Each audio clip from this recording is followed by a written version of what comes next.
Ces poésies ont des airs de chansonnettes. Des générations d'élèves, comme moi, ont appris ces poèmes à l'école et on les apprenait par cœur. Son nom, le nom de cette poétesse, c'est Marie-Noël. Marie-Noël, mais Marie-Noël qui est une célébrité à Auxerre, sa ville natale, qui, pour commémorer son souvenir, a érigé une statue sur une des places de la ville.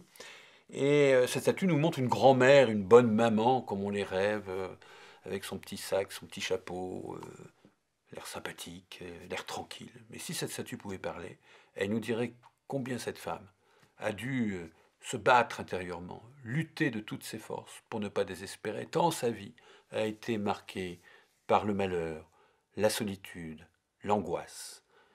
Et Marie-Noël témoigne que c'est dans l'abandon à Dieu, au Seigneur, qu'elle a puisé la force de croire et la force de témoigner dans ses poésies que l'amour était toujours le plus fort, voire le plus fou.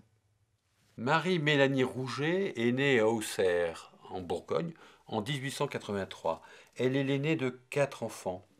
Son père est agrégé de philosophie et aussi mécréant. Mais sa mère est dévote, et elle tiendra plutôt de sa mère, Marie, on l'avait appelée Marie, ce sera plus simple. Et dévote pieuse, et heureusement d'une certaine manière, parce que elle va s'accrocher à sa foi, tant sa vie va être ballottée par des malheurs. Premier malheur, le lendemain d'une fête de Noël, son petit frère Eugène meurt.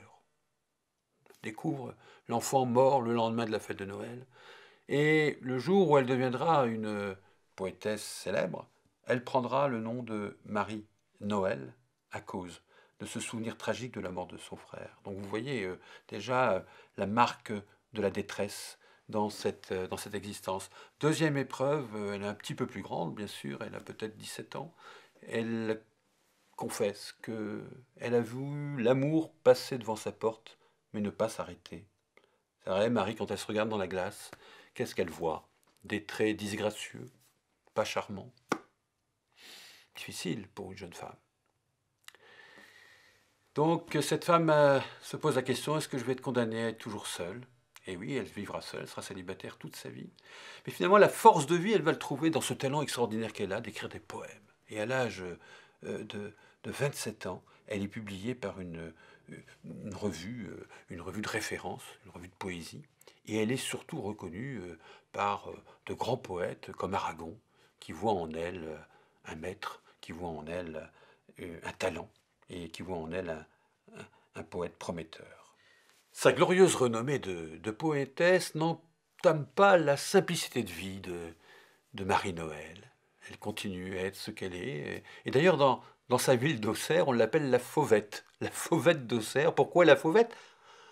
Quand on lit sa poésie, on a l'impression d'entendre un chant d'oiseau, avec de jolies sonorités, quelque chose de léger qui en même temps cache une gravité. Parce que finalement, Marie-Noël, toute sa vie, s'est battue contre un démon intérieur, l'angoisse, le désespoir, la solitude. Et ce démon intérieur, on le connaît tous.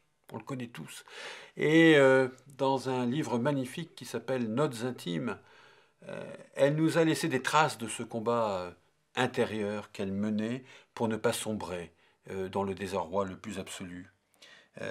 Pour elle, être croyant, être chrétien, c'est ne jamais être satisfait. Et elle dit quelque part dans ses notes intimes, il y a dans le catholique un être satisfait, celui qui possède la vérité, plein de sécurité et de certitude. C'est en quoi je suis mal catholique. Alors, c'est vrai, quand on lit du Marie-Noël, on est bousculé parce que il lui arrive, dans son désespoir, de se mettre en colère contre Dieu, de l'interpeller. Il arrive même parfois de blasphémer, mais oui, mais toujours, toujours, elle retrouve la voie de l'espérance, la lumière, la vraie joie, parce que elle se sait quand même, au bout du compte, aimer. Et toute sa poésie nous rappelle ça, que la vie est un combat spirituel, et que la foi est un défi constant à relever.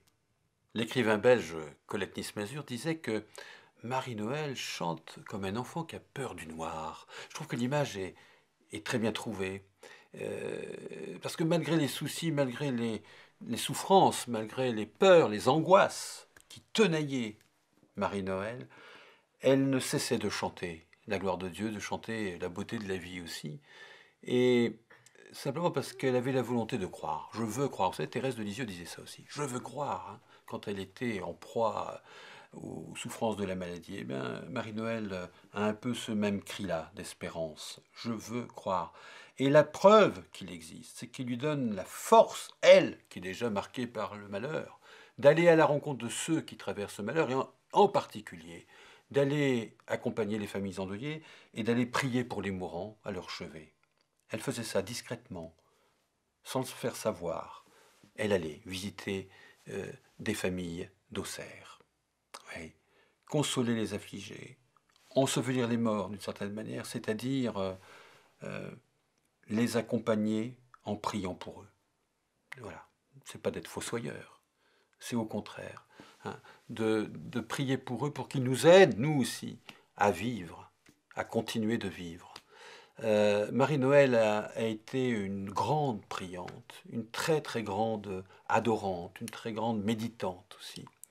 Et ce chemin-là qu'elle prenait pour aller à la rencontre de ses familles endeuillées, pour aller prier pour les morts, c'est pour elle le chemin de l'amour. Elle comparait l'amour à un chemin, à un petit chemin, comme dit une chanson. Hein, elle disait, l'amour, ce n'est d'abord qu'un sentier. On aime étroitement, puis on monte peu à peu. On oublie qu'on est et on donne tout. Et c'est le petit chemin que j'ai pris. Toujours je garderai l'amour et l'amitié. C'est magnifique. Elle nous invite à emprunter ce petit sentier, ce petit chemin. C'est le chemin de la miséricorde.